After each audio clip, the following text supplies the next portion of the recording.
हरे कृष्णा। आज हम बात करने वाले हैं इंदिरा एकादशी व्रत 2025 की। हिंदू धर्म में एकादशी का बहुत खास महत्व बताया गया है।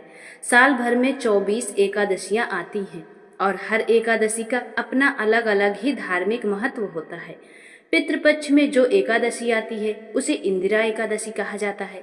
ऐसा माना जाता है कि इस दिन श्रद्धा से व्रत और पूजा करने पर पितरों की आत्मा को शांति और मोक्ष की प्राप्ति होती है और साधक को पुण्य के साथ सुख समृद्धि का आशीर्वाद मिलता है। अब जानते हैं इस साल यह पावन एकादशी कब पड़ रही है। पंचांग के अनुसार 2025 में इंदिरा एकादशी का व्रत बुधवार 17 सितंबर को रखा जाएगा। एकादशी तिथि का आरंभ सुबह 12:21 से होगा और इसका समापन रात 11:39 पर होगा।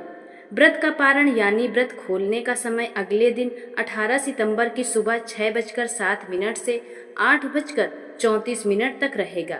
इसे श्राद्ध एकादशी भी कहा जाता है क्योंकि इस दिन व्रत, तर्पण और दान करने से पितरों को मोक्ष मिलता है और पापों का नाश होता है। माना जाता है कि जो भक्त श्रद्धा पूर्वक यह व्रत करता है उसे संसारिक सुखों के साथ अंत में वैकुंठ धाम की प्राप्ति होती है। अब बात करते हैं व्रत की पूजा विधि की। तो सुबह स्नान करके स्वच्छ वस्त्र पहने, व्रत का संकल्प लें और पितरों को याद कर श्रद्धांजलि अर्पित करें।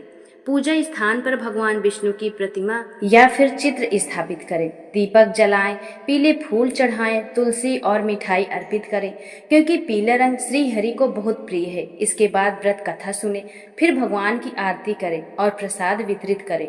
पितरों की शांति के लिए इस दिन दान का भी विशेष महत्व है। घी, दूध, दही, अन्न, वस्त्र आदि का दान करना और जरूरतमंदों को भोजन कराना बहुत ही शुभ माना जाता है।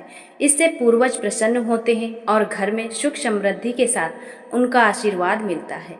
तो प्रिय भक्तजन, ये थी इंदिरा एकादशी की संपूर्ण जानकारी।